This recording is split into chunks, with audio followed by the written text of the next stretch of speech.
Well, it's Election Day 2025 here in Washington, D.C., and just about everybody in the chattering class agrees that two of the most important states on the map tonight, New York and Virginia. In New York, obviously the New York City mayoral election between Zoran Mamdani and Andrew Cuomo, and of course Curtis Lewa, is probably going to be the most watched race in the entire country because, as we have covered here for months, Mamdani is a 33-year-old Democratic Socialist state senator who was written off by the establishment that rallied behind Andrew Cuomo in the primary and then again in the general election. Mamdani's candidacy has divided the Democratic establishment. Just today, on Election Day, Chuck Schumer, the lead Democrat in the Senate, has refused to say who he voted for in the mayoral election. Sounds a lot like he voted for Andrew Cuomo, of course, but those are the dynamics that are on the line in New York City. On the other hand, down here closer to Washington, D.C., in Virginia, you have the race between Winsome Earl-Sears and Abigail Spanberger. You also have the Republican Attorney General candidate, Jason Miyares, going up against the Democratic Attorney General candidate, Jay Jones. That race, it is a state attorney's general race, has also become competitive for the title of most watched race in the country. Now, of course, it would be impossible to topple Mamdani's race in New York City, especially as a state attorney general race. But the state attorney general race, we talked about, go watch our video if you need to catch up on kind of what was happening behind the scenes. But basically, text messages from the Democratic candidate were released saying just awful things. This was around the time of the Kirk assassination. Awful, awful things about a Republican in the state of Virginia wanting his family to suffer and to feel pain, all of that. It's been on the line in Virginia, and it has been, Virginia right now has a Republican governor. Virginia is really not a red state. It's really not even a purple state. It's a blue state. But Glenn Youngkin's win during COVID was one of the biggest points that sort of realignment we've seen happen over the last 10 or so years. It happened on the back of culture war politics that Republicans saw as being kind of finally used politically to elect Republicans. So Youngkin ran, again, in the middle of COVID against CRT, against extreme policies on Title IX or transgenderism with bathrooms and locker rooms and sports teams. He ran on parents' choice, all of that. So Abigail Spanberger ahead in the polls, looking pretty comfortable for her. Jay Jones, on the other hand, it's possible in the state of Virginia, he loses. And you have a Democratic governor in Abigail Spanberger, former CIA, staunch Democratic establishment person who has been running against DOGE and the cuts to federal workers that hit Virginia especially hard given its location outside of the nation's capital. She may have a Republican attorney general in Jason Miyares, somebody who is seen absolutely as a rising star in the GOP. So we have a special show today. I'm really excited about this. We are going to start with our revolution and then hear from the Republican Attorneys General Association. So we're going to start with a representative from our revolution, which is a Bernie Sanders aligned group, really the Bernie Sanders aligned group, and hear from the left about Zoran winning potentially in New York City, likely winning in New York City tonight, what it means, what precipitated it, what factors were really important, what's happening actually on the ground, not just the media spin. And then we're going to go and bring in the Republican Attorneys General Association, hear from somebody, the executive director over at the Republican Attorneys General Association, about what they're hearing on the ground. That race is much more unsettled. If you're looking at the polling right now, it's unclear what's going to happen. That one could genuinely be a surprise tonight in either direction. It's looking like Mamdani has a pretty comfortable lead in the polls. This one, the Attorney General race is a toss-up. So I thought it would be helpful to zoom into New York City, then zoom into the campaign trail in Virginia, and just listen to what you're hearing from the left and from the right, and try to understand what this means about the entire results as they're digested tomorrow, as we start thinking about them, talking about them tonight. The messaging is really interesting. So let's go ahead and start in New York City and bring our guest in. Well, we have a big guest with us as voters head to the polls in New York City. Joseph Gevargis, Executive Director of Our Revolution. Joseph, thank you for being here. Thank you for having me. Now, our revolution it has to look back on the last 10 years feeling pretty good about the organizing efforts that you all have put into places like New York City. So I just wanted to see if you could maybe reflect on what that's been like over the last 10 years as progressives have tried to sort of wrest back control of the party from, anybody who might try to undermine Bernie Sanders and others, and now on the cusp of this massive surprise victory. If you told someone a year ago, surprise victory in New York City, what's that been like? Yeah, look, I think the decade subsequent to Bernie's first run in 2016 has been transformational in resetting progressive politics and informing democratic politics in the United States. It was not a one and done race with Bernie. Bernie really did inspire a new generation of young people to run for office, right? You've got people like Ilhan Omar, people like AOC, Ayanna Pressley. You saw a movement begin to mature from not just running in elections and beginning to win, but then actually exercising power. For example, in the formation of the Congressional Progressive Caucus, that had been in place for a while, but they acted, almost like a parliamentarian Hmm. voting bloc during the Biden years and exercised, I would say, outsized power for a small group of folks who usually were dismissed by the Democratic establishment. And so, I think this is, when we think about Zoran's race and we think about where we are in the country, I think what this says most of all is that the progressive movement is not dead, and it continues to build momentum as we go forward. And I think Zoran, a victory in that race, I think is going to open the door to a lot of new faces running in 2026 and beyond. There was a moment over the summer where the Mamdani campaign held a scavenger hunt. I think it was on a Saturday. It was on a weekend. And droves, seemingly, of young New Yorkers came out to participate in a political campaign scavenger hunt. Could you talk to us a little bit about the momentum in terms of just like organizing? Because most people who go to vote aren't involved in organizing. They're not going on scavenger hunts. They're not even that involved in the electoral side of it. But what did you all see over the last several months during the general election campaign? So we focused our GOTV efforts, our electoral efforts on about 500,000 voters. And what we heard was that it was the platform and the issues that motivated folks. At the end of the day, people find their lives to be completely unaffordable. When you talk about paying the rent or trying to buy a place to live or sending your kid to daycare, or paying for, the bus fare or the metro or subway. And what was significant was that, it wasn't that he was just young and dynamic. Of course, that played a factor. He was social media savvy. But the top line was his message resonated, right? There wasn't anyone we really spoke with who disagreed that, their standard of living is declining. Life is becoming too expensive.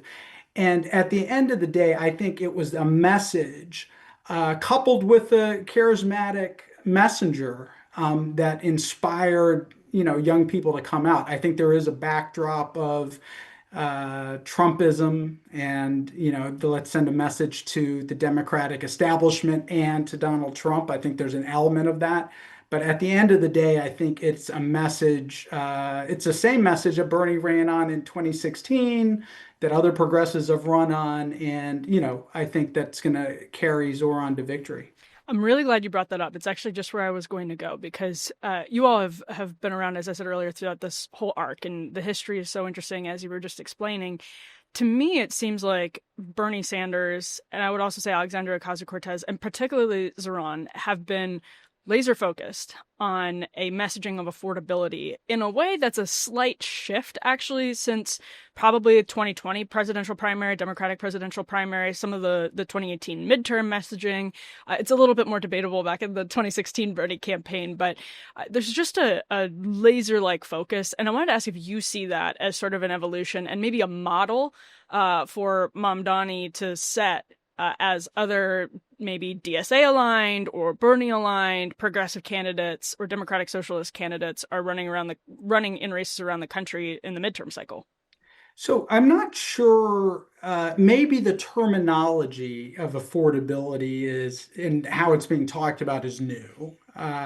But that being said, I think, for the Bernie Sanders wing or the Warren wing of the Democratic Party, we have been focused on raising the standard of living for American people. And so, in 2016, whether that was condemning free trade deals, just like Donald Trump was, or fighting for 15 or a living minimum wage, fighting for affordable health care. All of those things actually do come back to making life affordable for people. There may be some packaging that's a little bit different. Even just the example of how Zoran has handled the police question, I think is maybe instructive. And in terms of, just to clarify, So going from posting about defunding the police and organizing for defunding the police back in 2020 to saying, I'm actually talking to NYPD officers and in conversations with them, I've apologized. Just how he sort of says he's come to see that issue differently right. in this campaign, running against Cuomo and all of that. Right. Well, yeah, what I would say is I would even argue, I mean, I do agree that, we focused on economic issues, the progressive wing, and that's what's carrying Mamdani in this moment.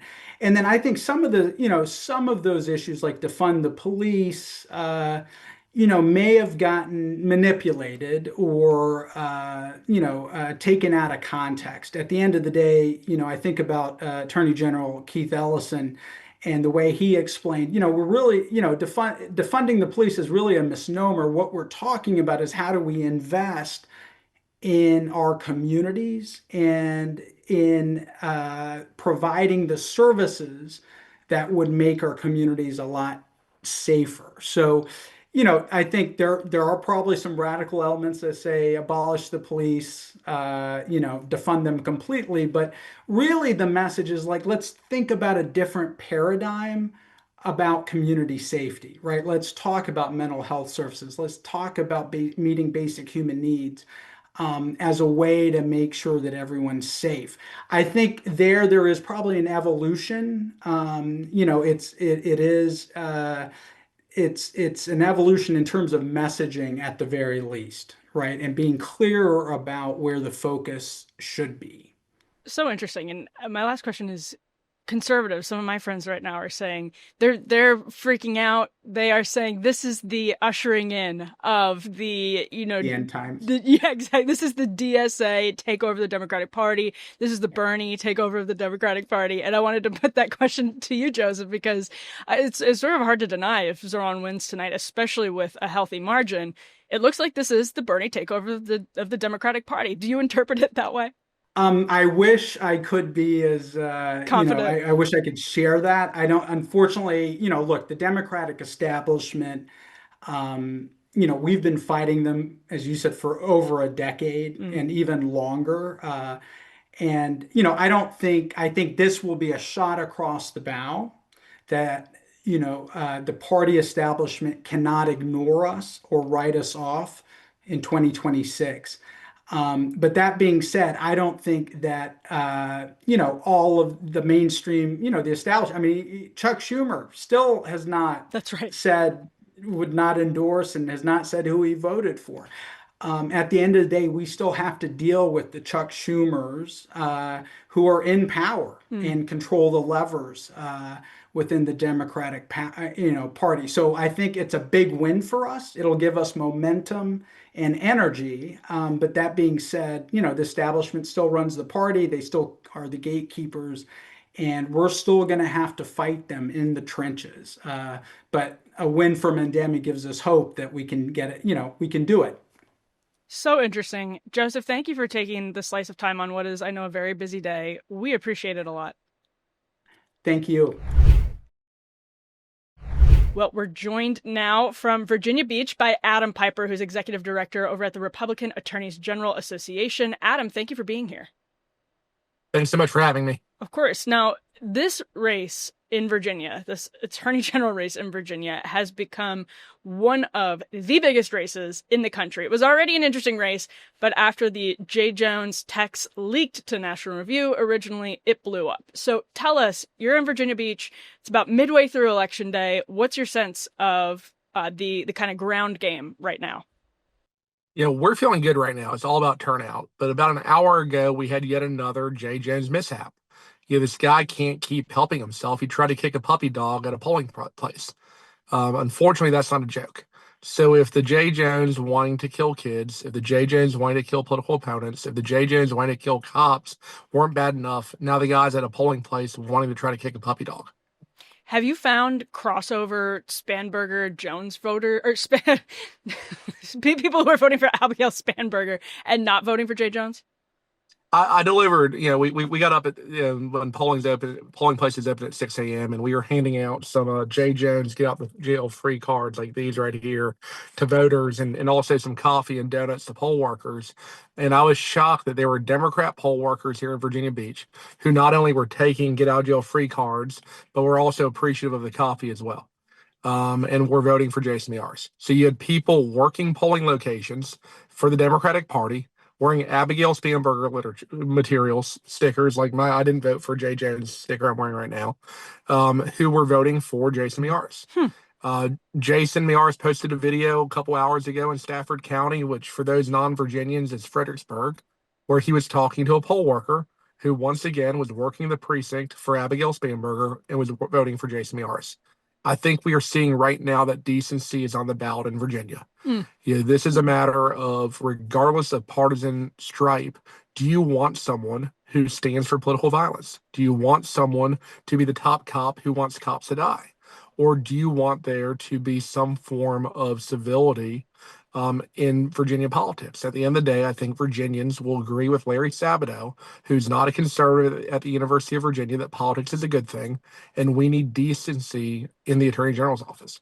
Well, tell us about how you've seen Miyares capitalize on Jones's obvious weakness, as even some Democratic candidates in Virginia ultimately admitted, even though they didn't unendorse him or anything like that. But the obvious weakness exposed by these text messages, honestly, he's clearly not an A+ candidate for Democrats in this Attorney General race. So talk to us about how you've seen Miyares kind of capitalize on that. It's not just that Jay Jones is a weak candidate, but I imagine from your perspective, it's that Miyares has been in a position to kind of capitalize as a good candidate for Republicans.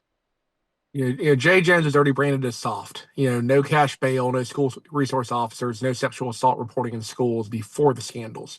We've had two scandals break. It wasn't just the text messages. It was also the fact that he's under criminal investigation with a special prosecutor for defrauding a judge in a court of law, which is why we have to get out of jail free cards. The way we've seen the Miyares campaign capitalize is the same way the Republican Attorneys General Association has capitalized. There's been an infusion of financial resources. This is the most expensive Attorney General's race in American history. It probably is the most impactful Attorney General race in American history.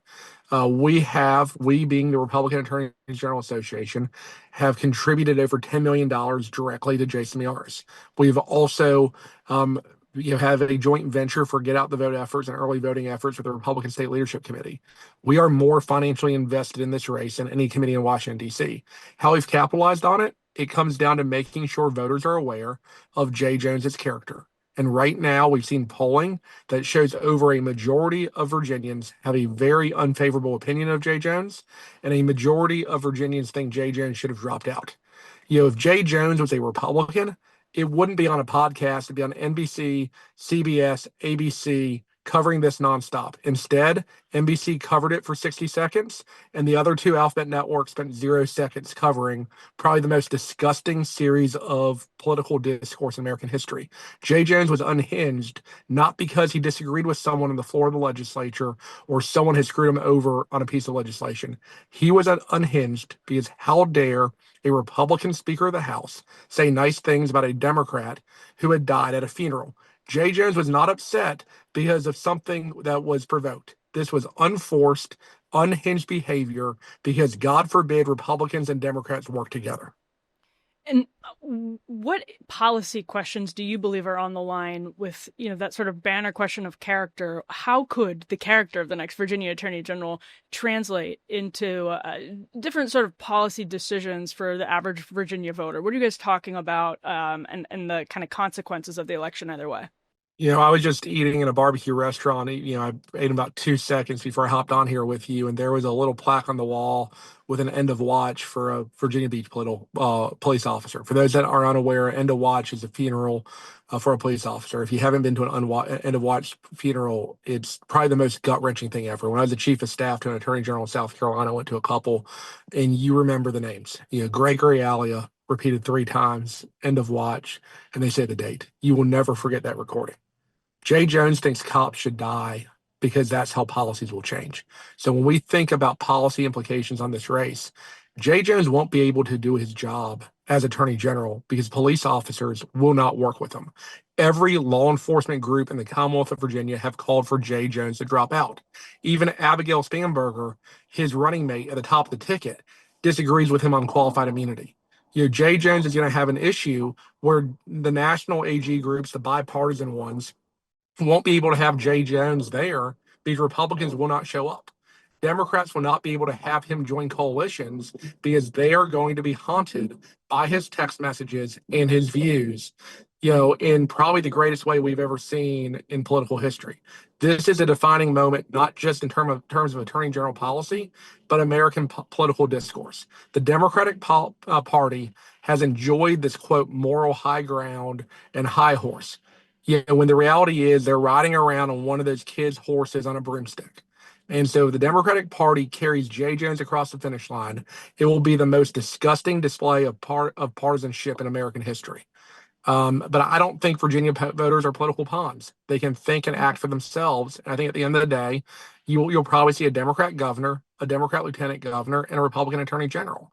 And that will not be the first time that occurred in Virginia political history. Last question, Adam, is to what degree, there was this proximity between the Jay Jones text first breaking and the tragedy of Charlie Kirk's assassination. And just wanted to ask, as you've been out on the trail talking to voters, what effect does that seem to have had on the electorate in Virginia? Did that really ripple through people's minds as they considered who to vote for this year?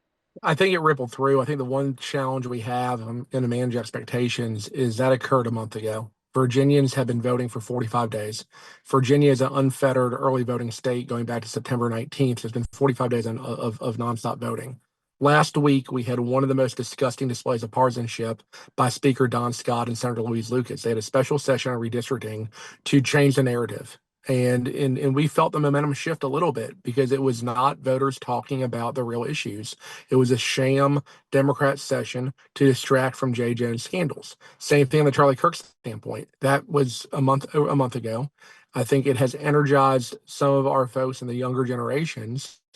I think it has also brought up the standpoint with the Charlie Kirk assassination, where fascists were printed on the bullet. It said, hey, fascist, eat this or catch this. I can't remember the exact phrasing. But you also had Jay Jones saying in a text message that he wanted the children of a politician to die, who are 2 and 5 years old. I have a 5 and an 8-year-old at home as a father. He wanted them to die because they were, quote, little fascists. And this word has to be given up by the left. They can't call us fascists anymore. I've written 2 op-eds about it. It is disgusting. It is a dog whistle. It is saying they're okay with us dying as Republicans. No one should lose their life because of their political viewpoints. Period. End of story. But Jay Jones views that's fine. Same thing with Charlie Kirk. The left has had this disgusting display of partisanship that just because Charlie Kirk was a conservative, just because a Republican speaker was a conservative, that it's fine for them dying because they do not fit into their cute, cozy, woke ideology. We have to do better as Americans. Adam, thank you so much for your time on what is absolutely a busy day on your end. We appreciate it. Thanks so much for having me. Look forward to joining you soon. Okay, so a couple of takeaways from me, just quickly, having heard from both Joseph and Adam.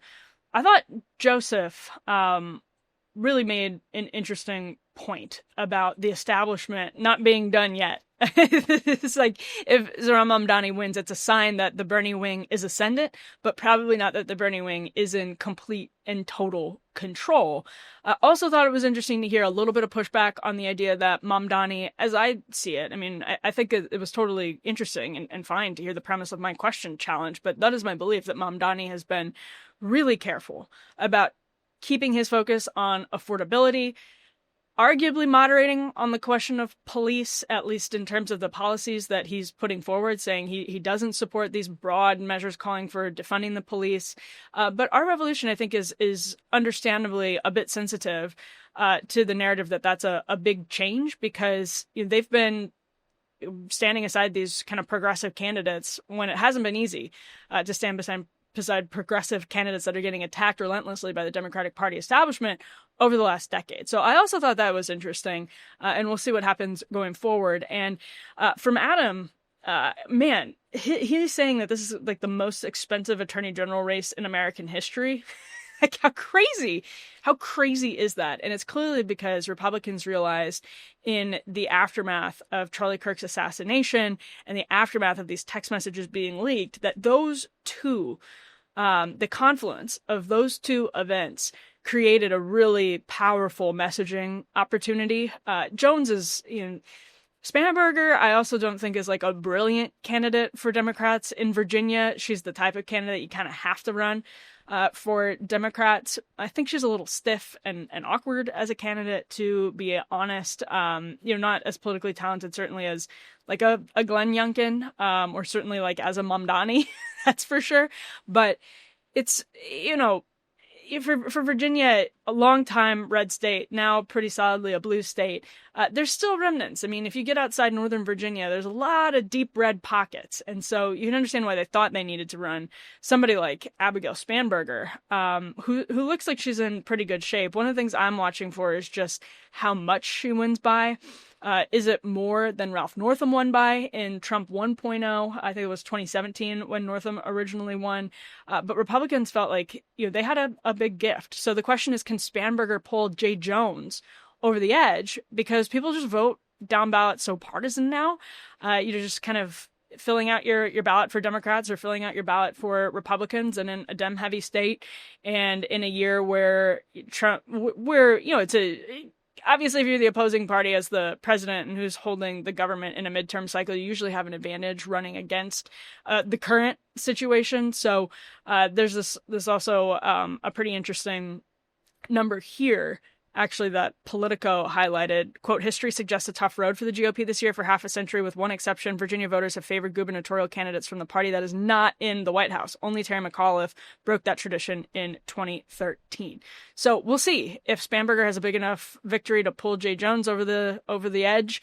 But that's one to watch for sure, because Republicans feel very confident that in a moderate state like Virginia, a little bit mixed, even if it leans blue, in a moderate state like Virginia, you can beat Jay Jones on this question of civility. And as we heard from Adam, saying character is on the ballot, see if that message is enough to topple Jay Jones in a pretty blue state.